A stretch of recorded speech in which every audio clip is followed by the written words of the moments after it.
Anong gamit mo para sa cleansing Ano mo? ba naman?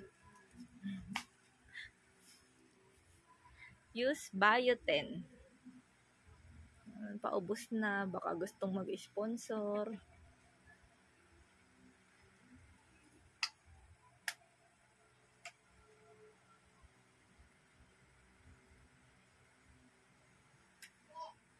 Nakakaano yan, puti?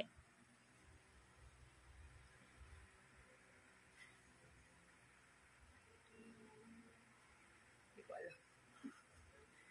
May nararamdaman ka bang pagbabago dahil paubos na yan? Oo. Anong pagbabago yung nararamdaman mo?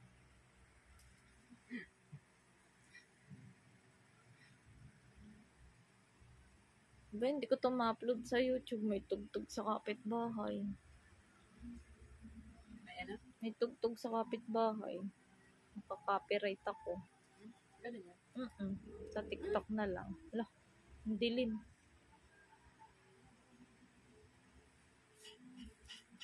Tapos,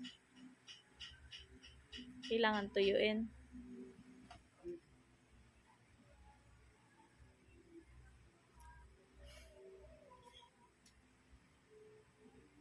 Tapos, ano yan? Sa skin. Ano yung moisturizer? Toner. Toner ba nakalagay?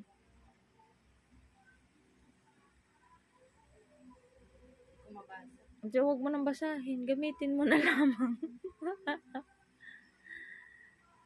Toner nga. Nakakinis ba yun ng balat? Feeling mo kumikinis naman. Oo, parang.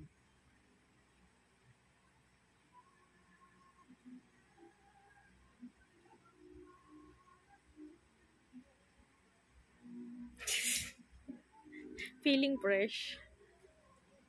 Daming kamay sa mukha eh.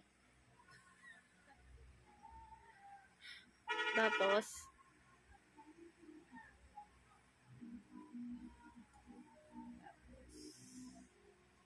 ano yan? Serum. Nakakakinis ng mukha. Nakakatanggal ng dark spot. Kung mga kailangan mo talaga yan. Yan ang pinakailangan mo sa lahat. Ang alis ng dark spot. Yan. Sa pisngi pa. Yan. Yan. Tingnan natin kung mag-i-improve.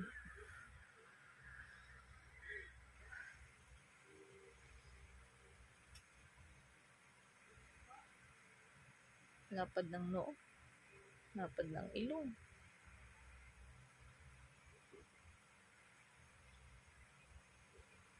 Yan. Ba, gumaganda ka nga pa unti-unti ah. Oh, nagbabago na ng konti. Gumaganda na. Ganda na ba? Ay, nalaglag. Lakas yung buhok. Tingnan, before, after, gumanda nga, kuminis ka, Ang kinis mo, parang nakaka-glow talaga ng skin. Feeling fresh. Pandi na pagod yun trabaho. Tama na. Sobra ka na. I love you, Bubu. Natakot. Oh, yan, sayang. Bye, Bubu. Bobo. Si Bungarit at si Busangot. Bye-bye.